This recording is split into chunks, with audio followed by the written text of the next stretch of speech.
आप सभी लोगों का मेरे YouTube चैनल पर बहुत बहुत स्वागत है। वेदांत दर्शन के अंतर्गत बहुत सारे संप्रदायों का उदय हुआ, जिसमें मध्वाचार्य का द्वैतवाद भी है और वल्लभाचार्य का शुद्धाद्वैतवाद दर्शन भी है। तो इन दोनों महान दार्शनिकों के दर्शन में ब्रह्म की जो अवधारणा है, ब्रह्म का जो स्वरूप है, जिस रूप में ब्रह्म का निरूपण हुआ है, उसको आपके सामने रखने का प्रयास है ताकि हम अंतर को समझ सकें। मध्वाचार्य बहुत बड़े दार्शनिक थे। ब्रह्म सूत्र पर भाष्य भी लिखा है मध्वाचार्य ने और बहुत सारे ग्रंथ भी लिखे हैं।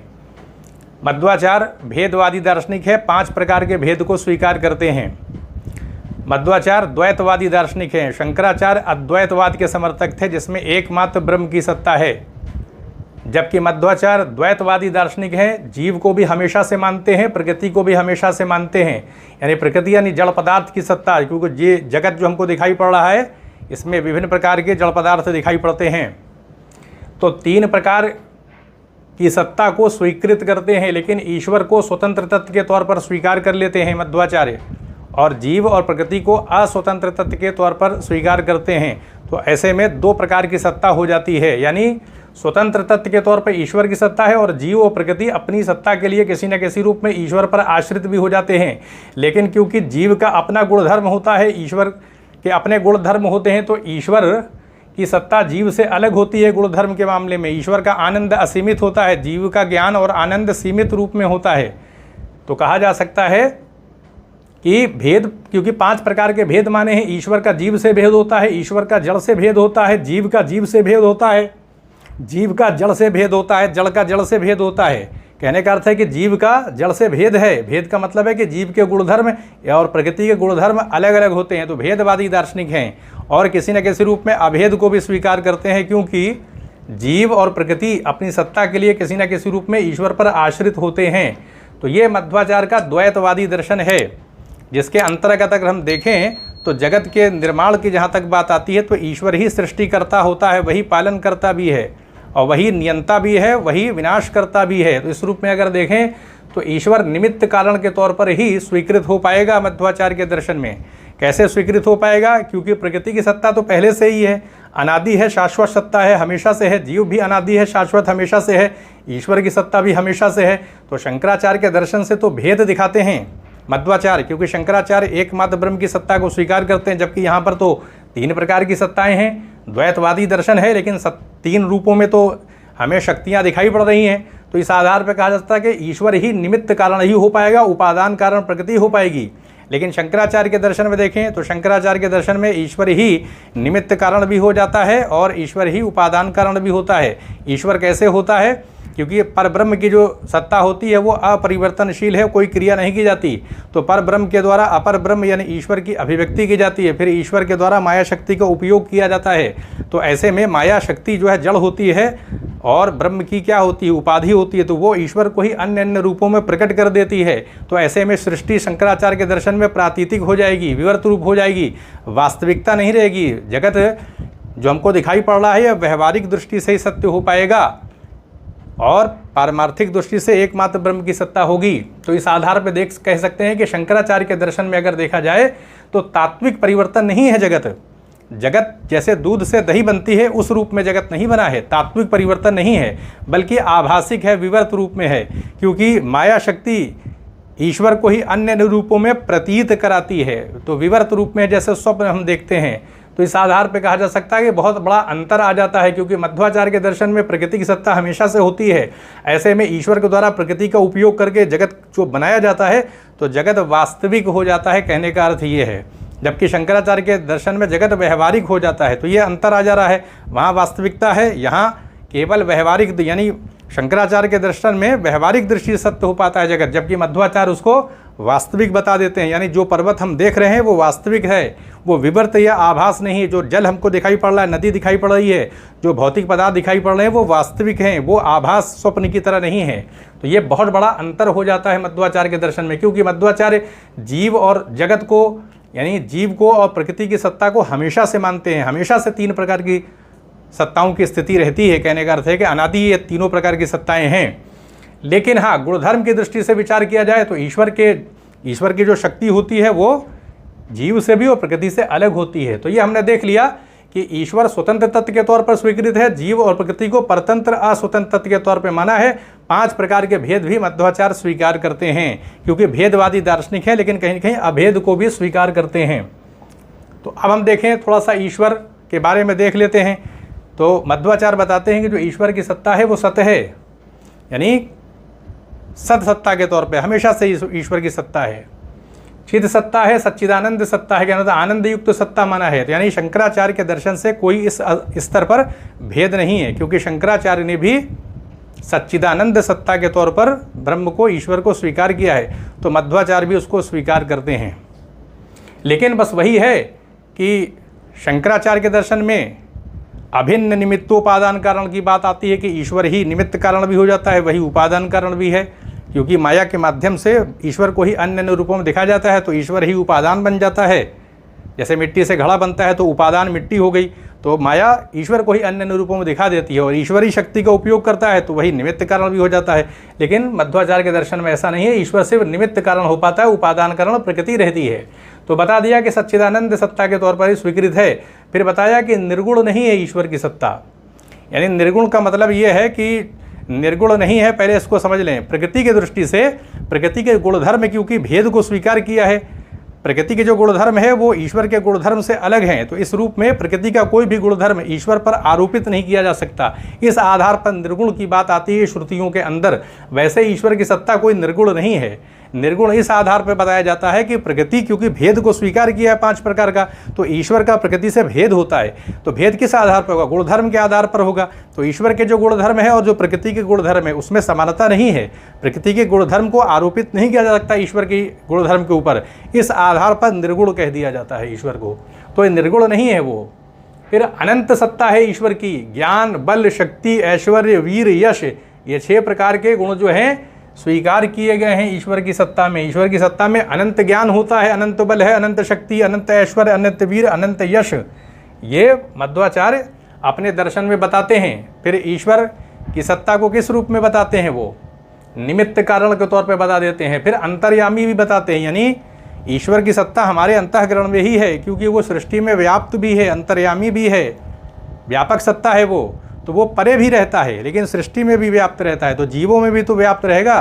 तो हम कहीं बाहर जा कर के हम अंतर्मुखी हो जाएं तो हम ईश्वर को प्राप्त कर सकते हैं।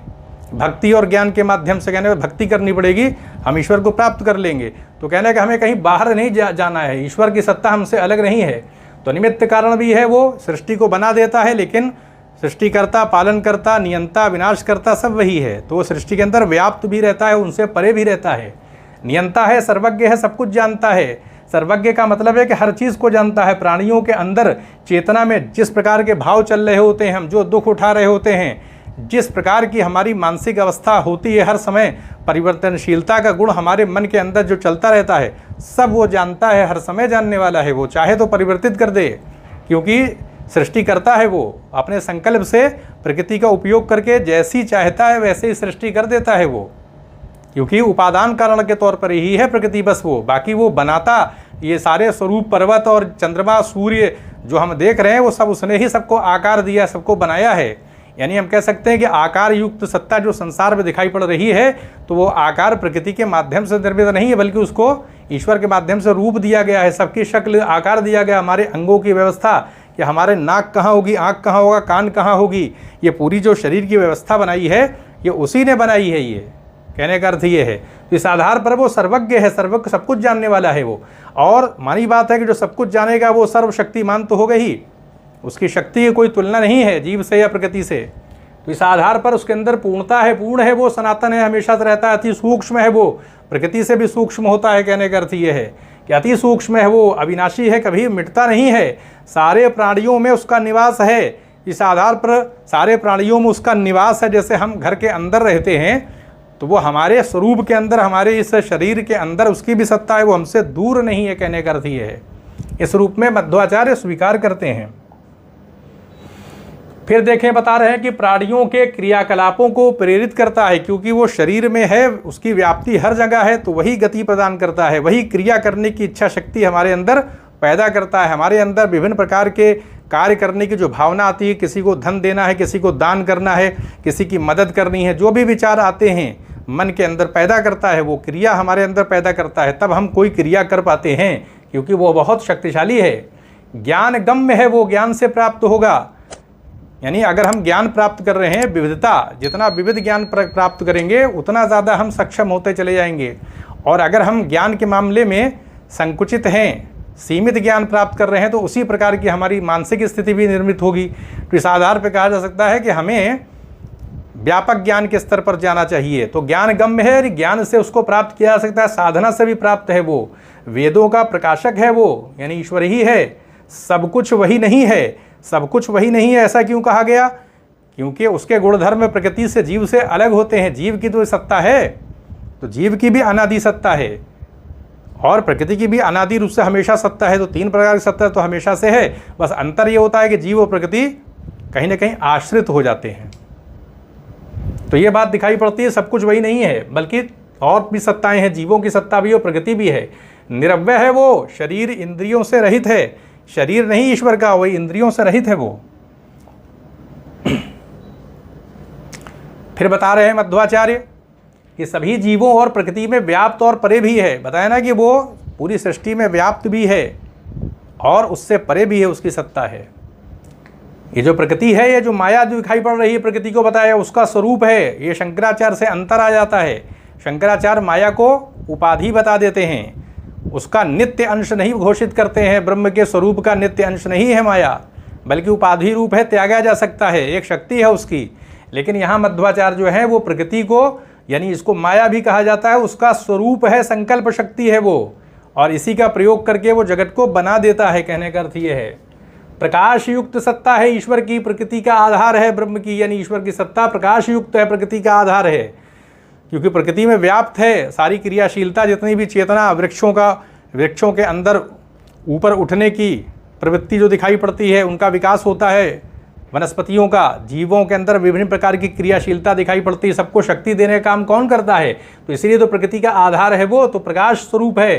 प्रकृति जो स्वतंत्रता, कृपा, यानी प्रकृति की जो स्वतंत्रता होती है वो उसकी कृपा पर निर्भर है। वो प्रकृति से भी सूक्ष्म है, उसकी कृपा पर निर्भर है प्रकृति की स्वतंत्रता। कहने का अर्थ है कि प्रकृति और जीव अपनी सत्ता के लिए ईश्वर पर आश्रित भी होते हैं।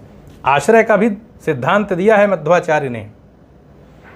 तो ये हमने मध्वाचार्य के दर्शन में जो ईश्वर की विचारधारा है, ब्रह्म की विचारधारा है, उसको देख लिया। उसमें शंकराचार्य से अंतर भी दिखाई पड़ता है। अब हम देखने का प्रयास करेंगे कि जो ब्रह्म की अवधारणा है, ईश्वर की अवधारणा है, वो वल्लभाचार्य के शुद्धाद्वैतवाद में किस प्रकार से प्रकट हुई है।